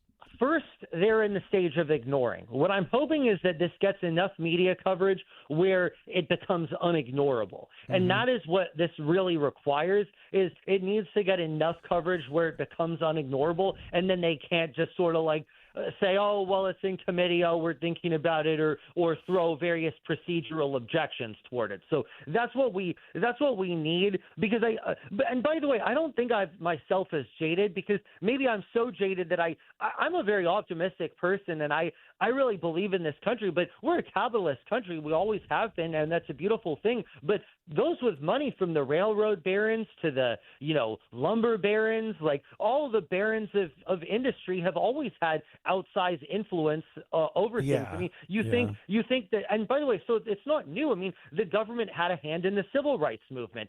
Big donors were involved in the Tea Party and in the gay rights, and there was a lot of genuine people involved in the gay rights movement. There were a lot of genuine people involved in the Tea Party. So I think that what it's important that your listeners understand is that the fact that there's money behind a movement and there are people being paid is kind of is actually a necessary part of getting public consciousness toward a movement. I'm sure you and your listeners can think of a lot of amazing causes that should be talked about, but because they've never gotten the funding necessary to be talked about, they've basically languished in obscurity. And so when you think about the gay rights movement or the Tea Party or whatever, whether you agree with those or not, those have a lot of genuine people involved, MAGA, for example, but there's a lot of money behind it too. And I don't think those things actually negate each other. Well, this is a really amazing thing, I think. You turned down $20 million to provide demonstrations for the Good Trouble Lives On protests. This seems to be some type of civil rights protest that was going on about a year ago or so. No, it was. It was about a year ago, but it wasn't it was kind of a liberal, kind of anti-Trump movement. And by the way, I'm not a pro-Trumper either. Like I'm very independent. I just didn't think it was going to be effective. I just want to be clear so that people don't think I'm more magnanimous than I am. It wasn't $20 million in my bank account, tax-free. It was $20 million in revenue against which there'd be a bunch of these protests. So I just want people to understand that I didn't turn down $20 million tax-free in my bank account. I mean, that would have been a different conclusion. That's a hard sell, Adam. A lot of people hear that and go, I never get the opportunity to turn down $20 million no matter what it looks like. But I get you. Okay. But why did you turn it down? So I think the thing is with that is it wasn't going to be effective. It was basically the same group of people. I mean, they say insanity is doing the same thing over and over again, expecting different results, right? Which in and of itself is an overused quote. But but the reality is that's what it was. It's like, okay, if you're going to oppose Trump, right, you don't come at this with the same group of people who were at the Pussy Hat riots, Pussy Hat events, right, and who were at all these BLM, whatever, and it's like, okay, you're turning out the same people. Well, that's just going to have the same result, right? What you need to do, I always tell my clients this in any kind of thing, is you want to engage in asymmetric PR, right? So if you come after the right, you want to come after the right from the right. If you want to come after the left, you come after the left from the left, because that's far more effective. Right. You never take on the right from the left. And my concern with this was you're taking on the right from the left, which actually helps the right. It's similarly to what I said, is if somebody said cancel Anthony Cumia because he's too insensitive and we need people who are less insensitive on the radio, right? I don't think that would work. You have heard my show. Yeah, I have. And you are who you are, right? And the reality is that wouldn't work, right? So the thing is that you need to come, if you're going to take on the right, you need to take the right on from the right, and similarly, you need to take the left on from the left, right? So if you come at a liberal and say, Mayor Mamdani, you are a socialist, right? You are anti-business, right? You'd say, yes, I am anti-business, right? Okay, next question, right? But if you say, Mayor Mamdani, what you are doing is hurting the Latino the Latino community because it's hurting Latinx-owned businesses and you're putting them at risk. Okay, well, that's actually a line of attack that might be damaging to him. Do you see what I'm saying? Right. Because if you're just saying Mamdani is a socialist, right? Well, that's not going to work, right? That's not going to work, right? I hear you. So Adam, I got to take a quick break. Stick around. We'll have you on for another segment until the top of the hour. We'll be back with more of Adam Swart in a moment. Swart from Crowds on Demand, the head muckety-muck over there. Adam, I want to ask you, what have you seen in the past, how long you say you've been doing this, 15 years? Almost 15 years, yes. Okay. What have you seen in those 15 years that is the big differences in demonstrations from then until now? The biggest is social media. I mean, of course, social media was around at that time. Yeah. But the goal the clients would come in is with that time was I want to get, if it's a local demonstration, I want to get to local news. Bigger demonstration, you want to get on Fox or CNN or whatever. Now there are these sort of micro niche demonstrations that can really go viral within a certain group, maybe, and not just right and left. Sure, there's that, but even beyond there, within specific sects, and go viral there and accomplish a lot without really having national prevalence. Hey, right? Hold on, because that gives me another question here for you. Do you have people that you can put out there for a fee that are influencers that go down with cameras and they can get videos to go viral on their accounts? Yeah, we arranged that. I mean, it's not something we did when we started, but it's something that has been so in demand from our customers that we have started doing that. Correct. I can imagine that would be pretty, I don't want to use the word aggressive because that sounds kind of violent, but I would think those people would want to get that good clip, get that maybe a confrontation, because that's really what goes viral. A peaceful protest ain't getting any eyes on it, Adam. But if you got a little altercation sparking up, a couple of groups throwing things at each other, some tear gas, wouldn't that be something? Find that well, I kind of disagree. I think what really does well. I mean, sure but that ultimately doesn't advance your movement. So my thing is, I'm actually writing a book on this, and if you're an anarchist, liberal, sure. Okay, militant, yes, but I'm not really working with the anarchists, right? So okay. So yes, if you're an anarchist, maybe that's your goal. But I'm generally working with people with a clear, cogent objective. So I like to keep the eye on the prize. So generally, this is one of the big things that actually protest organizers forget, Anthony, is keep your eyes on what the actual objective is. Your objective isn't to get media. Media is a means to an end, hopefully. Media is a means to actually accomplishing objective. Okay, we want more police funding. Maybe we want better schools. We want more funding for our subway system, right? Like, what is the actual goal? The media is a means, is a part of a tactic to get to that goal. So, I'll tell you, Adam, I don't think I've ever seen a demonstration for more police funding, but okay, continue. There needs to be. Well, it certainly does. Yeah. Especially in a wonderful place like New York. Well, they need more police funding in New York and almost everywhere else in the country because the number of police officers per capita has declined, and the actual reality of that is that it actually increases the acts of police brutality to have fewer police officers because they're more likely to do something wrong when they're outnumbered than they are when they actually have sufficient staffing. So I actually think that responsible and well-funded police goes together, and it's actually something I'm very interested in taking on. I hear you. Adam, thanks so much, man. Where do you hail from? Where are you out of?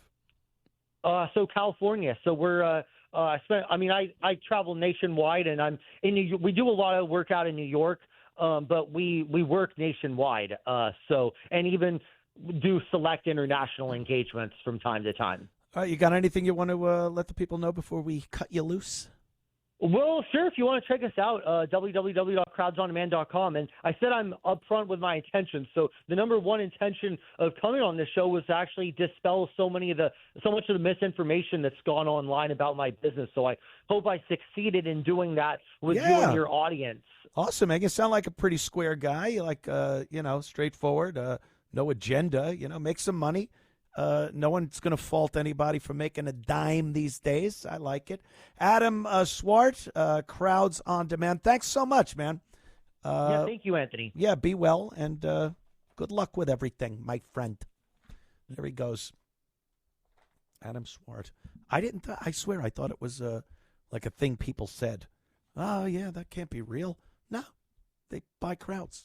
All right, back in a minute. Where are you going? Just getting my crap together here. I wanted to talk about this last hour, but we'll do it now.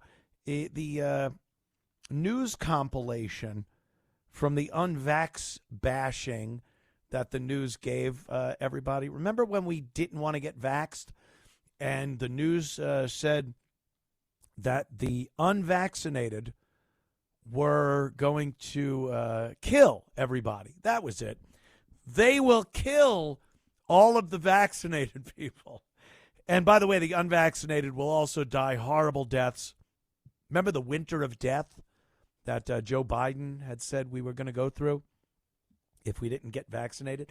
I tell you, I couldn't be happier I didn't get vaccinated. And it's hard to prove a negative, so you don't know. If I got vaccinated, would I be worse? I didn't, and worked out fine. I got COVID very, very early in the whole pandemic. I wound up getting it. It really clicked in like April of whatever godforsaken year that was. But I had gotten it in December of obviously the previous year, and it was brutal. It was a brutal flu. But that was it. I got done with it. I had natural immunity, and I went about my life.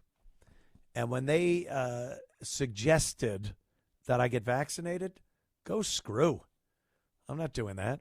I was running a company at the time, Compound Media, right there in Midtown Manhattan, at a studio at 35th and 7th. And I let everyone there know that they could work, and I would not force them to do anything they didn't want to do. And one of those things was getting the vaccine. So there are a few of us out there that did not get vaccinated, and I'm pretty happy about that.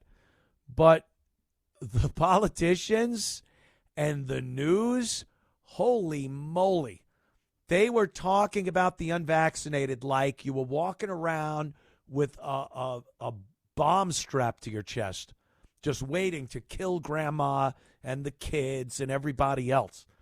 This is a disgusting compilation of mainstream media talking about the unvaccinated. Listen up.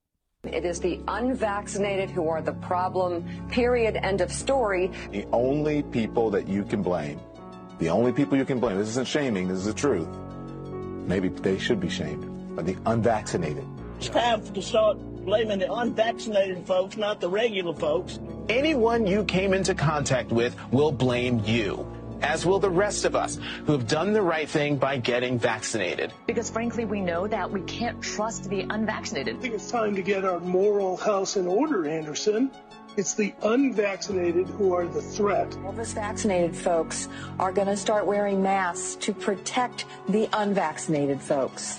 It's called a Christian value. You're basically punishing the vaccinated for the sins of the unvaccinated. People are not behaving honorably. The unvaccinated are basically saying, well, it's open season for me. I can do whatever I want as well. The unvaccinated are basically beating their breasts, like running around the country saying, we were zombies. We don't care, we're living free, and so forth. We've been patient, but our patience is wearing thin. Unvaccinated, a group that includes children and people acting like children.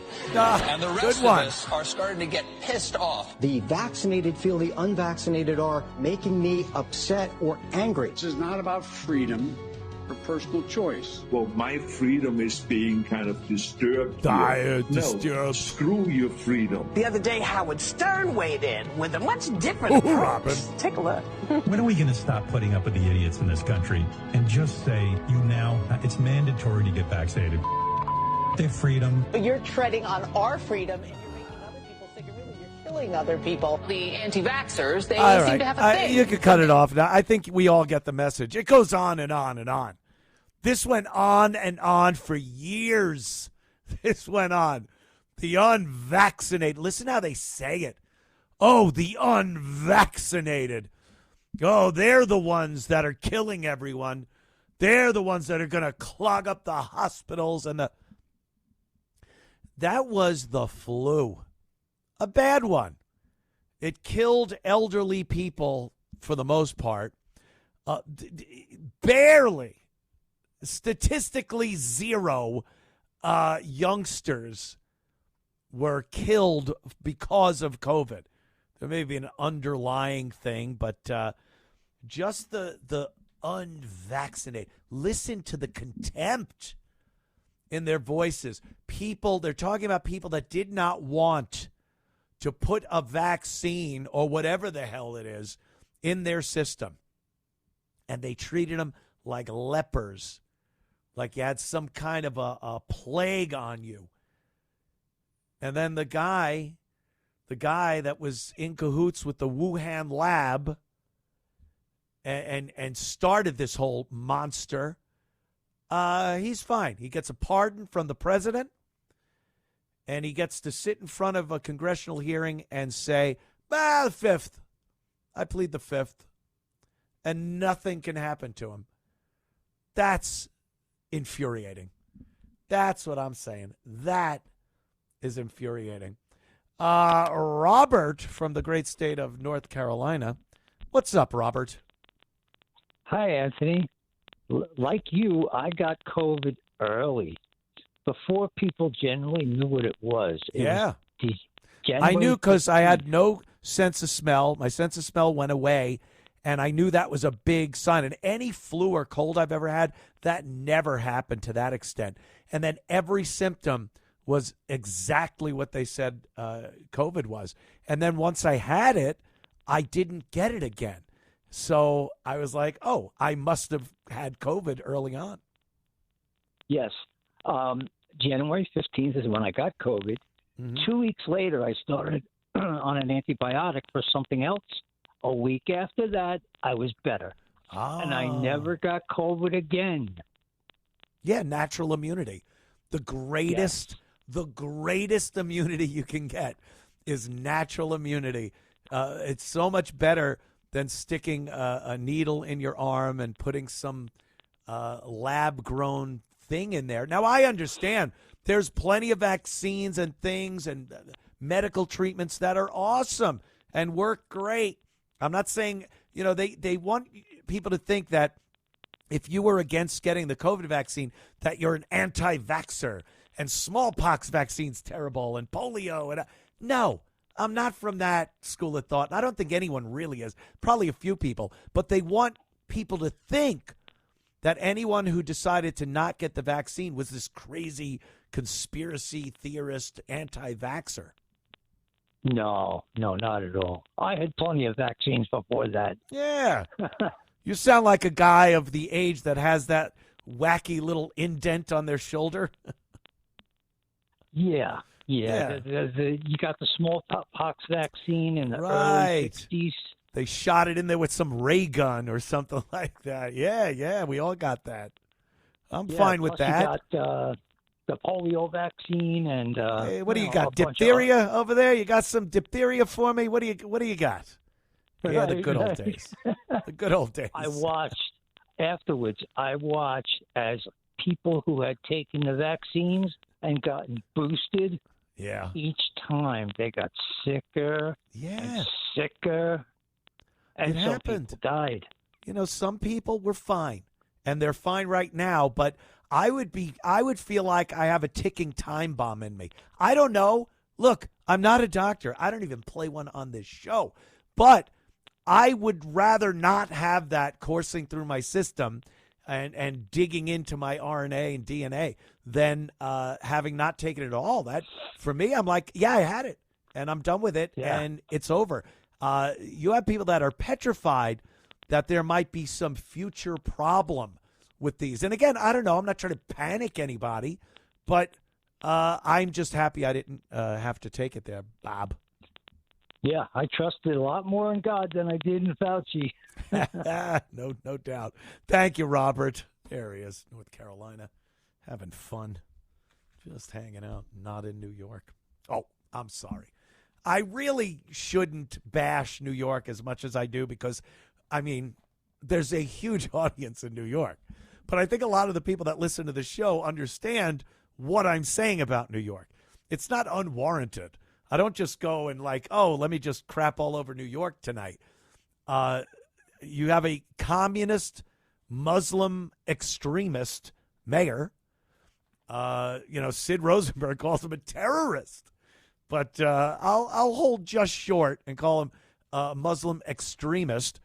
And his constituency seemed to be fine with him destroying the city. And that seems to be what he's doing. This is great. This is one of my favorites. Oh, do I have time for this? Or I maybe wait till the next break? We'll play it after the break. But Zohran Mamdani, he says he can't ignore the legacy of slavery in New York. And, of course, he has some very expensive taxpayer-funded solution to the legacy of slavery in New York. Now, look, I'm no history major, but wasn't New York in the North?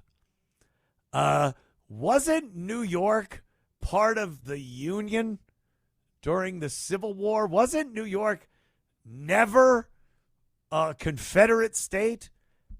How does the legacy of slavery in New York how does Zohran say that this shouldn't be ignored? Well, you must be as curious as I am as to what this dolt said, and we'll have what he said right after this break. Also, your calls. We do appreciate it. 800-848-9222. Back in a minute. And, we're here. We're here. We're queer. We're fabulous. Get used to us. We're here. That used to be a campaign chant that the gay people used to say long before they called it the LGBTQ plus yada, yada, yada. So anyway, Zohran Mamdani, he cannot ignore the legacy of slavery in New York.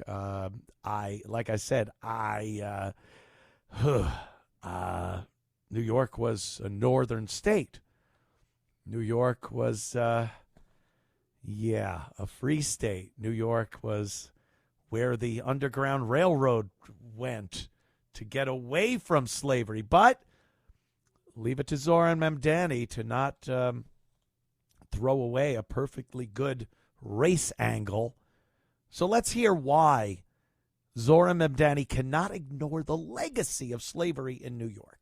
When you were running for mayor, you submitted a written statement to a reparations convening that read in part, New York City participated actively in the slave trade and furthered its legacy through racist institutions, policies, and laws. The city should reconcile and repair this legacy of slavery, stolen wealth, and discrimination. You added that you were proud to support the new Reparations Commission examining Wall Street's complicity in the slave trade. One of these commissions is set to release its final report next summer.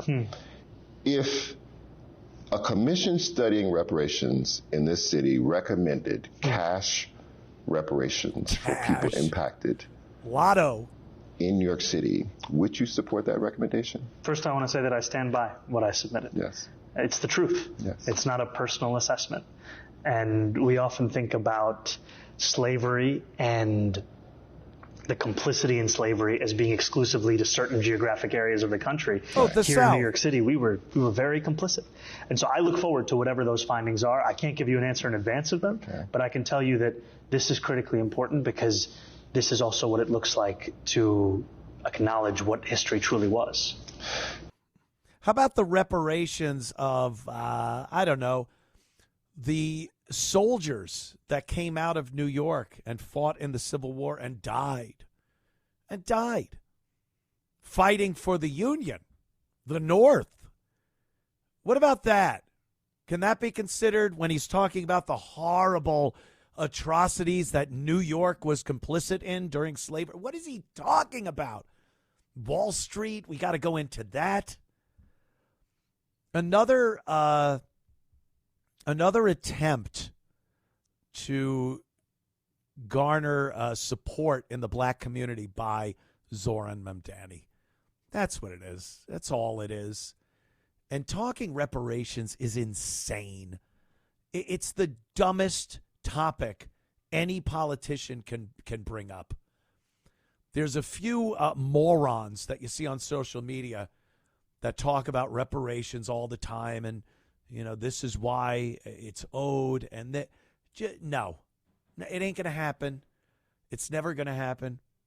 There's no amount of money that would satisfy anybody, and the money, there's a story, an anecdote about a room full of 100 people, and you give each of them $1. And after a certain amount of time, one person will have $100. That's pretty much how things work. Reparations would not repair anything. There is a cultural problem in this country. There's a crime problem. There's just a problem that seems to be we're not even on the same planet when it comes to certain things. And no amount of forking over money is going to help that. And you want to conjure up some resentment. You really want to start conjuring up some resentment in people in this country. Tell them that they have to fork over their hard-earned money to a bunch of people that were never slaves. Their parents weren't slaves. Their grandparents weren't slaves. In many cases, their great-grandparents weren't slaves. You tell those people that they still have to fork over money. And they were never slave owners. And again, that whole line of succession of your ancestors, they weren't slave owners either. But you wanna dole out a heap and helping a resentment. You just do that. You just do that, my friend. Nothing they have is helping this country. And I'm talking about Zohran Mamdani and the militant left. All of their ideas further divide the country. The government has more control, and the people are more divided and powerless to do anything about it. I've said it before. The ideal situation for a communist. Oh, you mean a Democrat socialist? No, communist. The ideal situation is a powerless population that is beholden to the government that's in place, and the members of that government are living large, high on the hog, as they say. And every so often, that government sprinkles out the Tetra fish food on the top of the fish tank, and all the people come up and go bloop, bloop, bloop, and eat their fish food, and they're satisfied, and that's it. And they circle the tank, and they don't think about what a better, bigger tank would be, or can I work harder in this corner of the tank and make something for myself? No. You're just totally dependent on that government. Independent thought? Get it out of your head. Ambition? Making yourself better and bettering your community at the same time? Raising responsible, hardworking families? Oh, get out of here. That's not the Zohran Mamdani commie way. Just be lazy garbage. Do the absolute minimum to get your handout, your little fish food, and that's your life. Rinse, repeat, squirt out some kids, and then they get to take over your place when you are floating on your side at the top of the tank, ready for that trip to the toilet bowl. We all know. We've all done it. Had to put the old angel fish down the toilet. Tragic. Anyway, Zohran, not only that, another great idea Zohran has. This one. Let me get this story up here for my reading pleasure. He wants to shut down Rikers. He thinks prison is terrible. It's something that should be eliminated. Oh, he doesn't have anything to replace it with, mind you. There's nothing he has that instead of prison, we're going to do this. So he comes up with these fun things that the prisoners can do instead of, serving time because they committed horrible crimes. Mamdani administration to turn felons into gourmet food producers for farm-to-table dining at New York jails. There you go. Launching a new this damn link just keeps scrolling. Program to turn felons into gourmet food producers. The New York City Correction Department has awarded nearly $250,000. Not much. And, boy, he's got plenty of money laying around, so why not? To a Colorado-based firm, Farmbox Foods, to teach inmates or persons in custody. Yeah, I'm not kidding.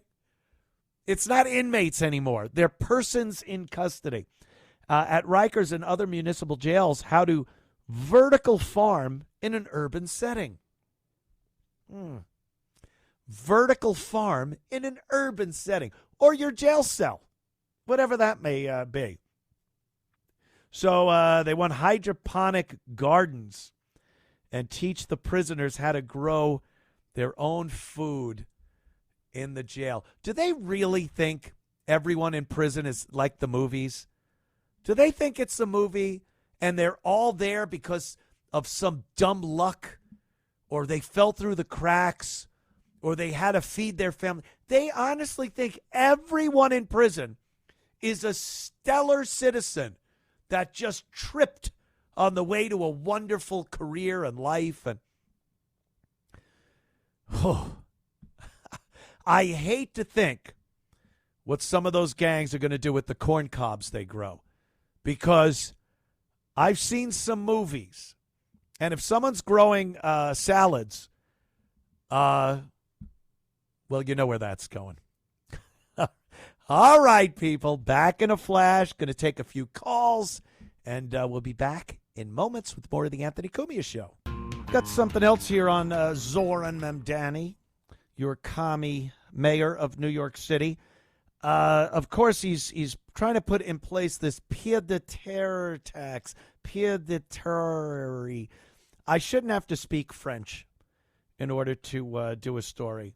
It's the tax where if you own property in New York City and no one lives there, it's like an investment property, you will have to pay a very, very high tax on that, above and beyond your basic property tax, city tax, all the taxes, New York State tax that you have to pay. And then when you sell it, you have to pay capital gains taxes. It's brutal. It's just brutal. But a lot of people, especially very wealthy people around the world, buy property in New York City as an investment. And Mamdani doesn't like that, because you're not opening up that place to people, to the wondrous citizens that voted for Mamdani, and renting it out to them for a low frozen rent that will not pay for the maintenance and utilities that you need to. But that's a whole nother story. And Zohran said, hey, don't worry. $5 million. If the property is worth $5 million or more, those are the ones we're going to tax. This is a townhouse. You're going to put up $1 million. What? What, Zohran? Yeah, it's $1 million. In certain cases of townhouses and other things that I guess are specifically residential, if you want a commercial building or it's $5 million. But there are certain residential buildings under the criteria where only $1 million, and you now have to pay this proprietary tax. So he lied. He lied about that. A lot of people are mad. A lot of people are mad about the tax, but some people are mad about the fact that Zohran Mamdani doxed them. There was a list that was put out that named all of the owners of this real estate that was over $1 million or $5 million, depending on the building. And a lot of people were not happy with that. You put names out there of people that are unbelievably wealthy, they tend to get robbed. They tend to get people that will attach themselves to them under the guise of investments or businesses. You want to kind of keep a low profile. And he just doxed all of these people. And this guy, Scott Galloway, he's an author. He's a liberal dummy. He was appointed to something by Gavin Newsom in California, so you know what this guy's all about. And he got a little miffed at being doxed by Zohran, and he said he agreed with this tax. And now he finds himself on the list. And let's hear from him, Scott Galloway. And I've been doxed. You've been doxed? What? Tell me. So I don't know if you've heard, but Mayor Mamdani has decided to release a list of the 950,000 residences with addresses and names that might 1 million people be eligible for his pied-à-terre tax. I came out in favor of this tax. This is the definition. He's taken a legitimate source of tax revenue and he's turning it into a wanted poster. And the question I would have is, other than trying to identify and imply these people have done something wrong, and then 18 months after a healthcare CEO was executed in the street and then published the list, what is the upside here? Why is he doing this? Because he's a commie, and he doesn't care about anyone that has money unless it's him and his cronies who have money. The 1 million or so people on that list are the enemy. He wants your property. Don't you understand? Do you know they have a law? It's not even just a policy that they're trying to put forth that would make it so difficult for you to sell your property in New York City. Let's say you're tired of this. I'm not going to pay the proprietary tax. I'm leaving. I'm out. I'm going to sell my New York properties and leave. Take some cash and go down to the Bahamas. Well, you can't just do that in New York. They want you to wait months after it's listed before you can even sell it. And then the city has to have first right of purchase. So the city would be able to try to match what the people are offering you for your property. And you have to give them a reasonable amount of time. So you're talking it could be years before you would be able to sell this property. Mamdani's doing everything in his power to seize all private property in New York. It sounds crazy. It sounds, oh, really? Seize all private property. Hopefully he can't do it. Maybe he's not trying for all of it now, but this is the buildup to it. This is the first step to it. He wants to own all of these properties, the city to own all these properties, and then fill them with low-income housing. So you get people that aren't productive, that he could feed the fish food to every so often, and that will vote staunchly Democrat. Why? Because they put a roof over people's heads. How do you vote out the person that is housing you and feeding you and clothing you and daycare for your kids? And it's all a plot. I hope you see it. Being self-sufficient is like looking into the sun to them. They go, oh, no, a self-sufficient person, someone who could live his life, pay his bills, feed himself and his family, house them. They don't want that. And that is what is going on in Mamdani's New York. And like I said, this Democrat socialism is taking off. People love it. Can't get enough of it. They want to elect anyone that says they're a social democrat. That's who they want. And you know who the godfather of the Democrat socialist movement is, people, right? Don't you? Bernie. Right? We all know that, don't we? Do I got that clip? Let me see. Which clip is that? But don't play it yet. I just want to find it. I'm like that. It's like a puzzle. There it is. Bernie Sanders. He's on he's on Meet the Press, and the host is giving him accolades for popularizing Democrat socialism. And it's you'd watch it and think they're talking about it like a good thing. He's making a face in this video. I know you can't see it, but where he's kind of clenching his lips together and nodding his head like, yep, that's me, all right. Yep, that's who did it. That was me. I'm the Democrat socialist godfather. And, yeah, it's not good. Play this clip, AC9, Bernie Sanders.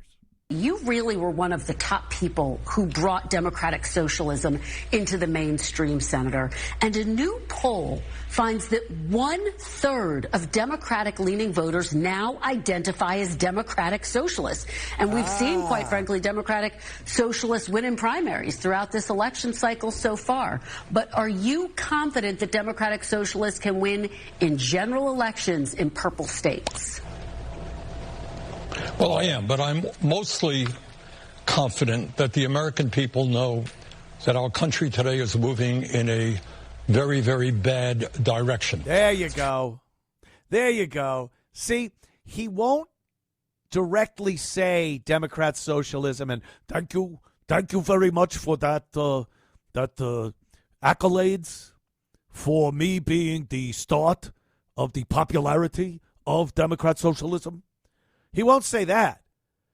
He's afraid of it. He knows people, you know, 1/3 of Democrats say they now identify as Democrat socialists. That's 2/3 that don't. Bernie can do some math, trust me. So he knows that. So what did he do? Goes right to trashing what's going on right now in America. We're in a very bad place. Oh, really? And by the way, 1/3 of Democrats now identify as Democrat socialists. That doesn't surprise me at all. If it did surprise me, it would be that it's low. I would think a lot more would, because they're impressionable, malleable, easily swayed. I don't even want to use the word, tards of the category. They're morons. They have no stick-to-itiveness to anything. They could be brought over to any organization, any type of politics. It's easy because they really don't believe in anything. Try to get a Republican, a conservative Republican, to switch to some like socialism, but maybe something else that is the right version of socialism. No, you stand on your principles. And these people are so easily swayed. Hey, what about this democratic socialism? Do you like it? I don't know. I don't know much about it. Hey, man, it's all about for the people. And Zohran Mamdani. And oh, yeah? All right, cool. I'm a Democrat socialist now. I guarantee it takes that long for them to just throw away whatever their belief system was politically and embrace this communism. plain old-fashioned communism. Oh, God, these people. Let's see. Oh, I'm going to go. Mary's been waiting a while, and this is Mary. Hi. Hi, Anthony. I'm a first-time caller. I love your show, and your call screener is a sweetie. Oh, thank you, Mary. Yeah. I agree with everything you've ever said except one thing. I have to stick up for Martha Reed. Now, Martha Reed, we played her version of the national anthem a little earlier in the show, Mary, and I don't know. She sounded a little off. That's all I'm going to say. What's your take on it, Mary? I know she sounded pretty awful. I'm not saying she didn't, but she's 85. But what I heard was that she sang that anthem with respect and heart, and she really meant the words that she sang. She didn't try to jazz it up or cover it up or anything, and I give her so much credit for that. Mary, sometimes it takes a caller like you to show me how jaded I have become and how cynical I have become. I wasn't even considering that she was singing that with heart and soul and a love of this country. I was just listening to woo. So, Mary, sometimes I take a call and I get a little bit of an epiphany there, a little revelation. Oh, Anthony, that's the best thing that's happened to me all day. Probably in quite a few years, actually. But thank you, Mary, and I'm glad you enjoy the show, and you have yourself a great week. You too. Thank you, dear. There goes dear Mary. The O&A show. They'd come in, we'd put them in bikinis, throw them in 55-gallon drums with fish guts and crickets. Yep. Tick tock, tick tock. Time keeps ticking away. No, I believe me, Mary. I love that you call. That was her first call. Brand new fan of the show. Mary, quite contrary. I will not do the rest of that dice rhyme. Thank you, Mary. Holy mother of pearl. Okay. Look, we can't. We've gone too long, actually, without Rosie O'Donnell. We have not gotten our dose of Rosie O'Donnell. She, what do you think she's talking about? You? All right. I'll pick you right there. Yes, Donald Trump, and what a piece of garbage he is. That's what Rosie talks about constantly. We have two great Rosie O'Donnell clips here. AC1, she's melting down about Trump. Let's give it a listen. No one is pressing the alarm button. Nobody is breaking the glass in case of emergency. It is past time, America. And if my speaking out encourages anyone to speak out, to not be afraid of him, fear is a tool of fascism. Ooh. And that's what he's using. Lies and fear and intimidation and bullying. And I can't wait for that female reporter to shut him up the next time he says something. How about a right to his face? You pedophile. Whoa! Who do you think you are? The President of the United States? That's what I would say to him. Rosie.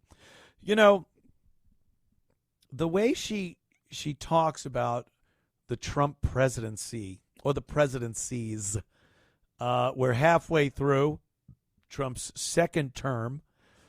And, there are things that could absolutely be better. If you're a Democrat or a Republican, you look and go, there are things that could be better. I'm not happy with fuel prices. I'm not happy with prices in general. I think something needs to be done, but I don't think that's strictly a president thing. I never blamed 100% of the blame on Biden for the pretty much recession we were in and the inflation. I think he had a lot to do with it. But, it's not perfect. But we're still chugging along, aren't we? Rosie talks about Trump like he needs to break the glass. We need to get him out of office and break that emergency glass because why? Because why? What's happening tomorrow? The lies. He's a pedophile. The lies. He'll get through his term. He'll leave office just like he did the first time when they were saying he's not going to leave. There was an insurrection, remember? He's not leaving. He's going to stay there. As per the Constitution of the United States of America, he left on noon, Inauguration Day. And that was that. But they've been so brainwashed, and they're so easily, like I said, easily manipulated by the media and their dopey friends and politicians on the left and Hollywood, that they think Trump is a dictator and a tyrant, and he's not leaving. It's all over. Crazy. Here's a second clip. Let's listen to this one. I have PTSD from all the abuse that he gave me for 20 years. I can make a joke about People those say, initials. well, you gave it I right won't. back. Yeah, I did, because if I, a person of privilege and power in this country, can't give it right back to him, what chances do the Epstein survivors have? Oh, God. What chance does any immigrant who's been put in a concentration camp have? We have to use our voice, our free speech, while we still have remnants of it in the United States. Remnants now of it. they're going and arresting people who protest, peacefully assemble as No! a right. Killing them. Killing them. Renee Good and Alex Preddy. But there's a difference between going toe-to-toe with him, giving it right back before he was president, Right. which you did for many years. Now, with him as president, I've experienced this. I know what it's like for Donald Trump to tweet against you. Yes. I mean, I've had crazy sent to my house. Yes. I have had people berate me at airports. join the and club because of you follow me, liberals. and, I'm living my life in a different way. We than all I did have to before. deal with that. So I don't know that people understand what happens. It's like the gates of hell open up and every Hell. little demon Gates walks of hell, through it people. to attack you when this guy says, I'm going after Rosie O'Donnell or Bruce Springsteen or, He doesn't say he's going after Meryl Streep or Robert De Niro or all of our artistic... Or dead people like Robert Mueller and Rob Reiner and John McCain. Well, he is a man with no moral fiber. Oh, my God. I got to take a break, but we'll come back. Your calls, and I got to comment on that nonsense in a minute. The Anthony Cumia Show. Just played a couple of clips from Rosie O'Donnell. And, boy, it's all me.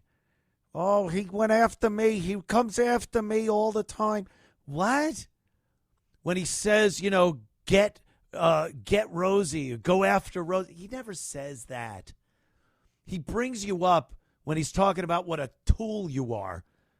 And if people want to write you horrible things or send you things, I don't think that's a good thing. I don't think Trump would think it's a good thing.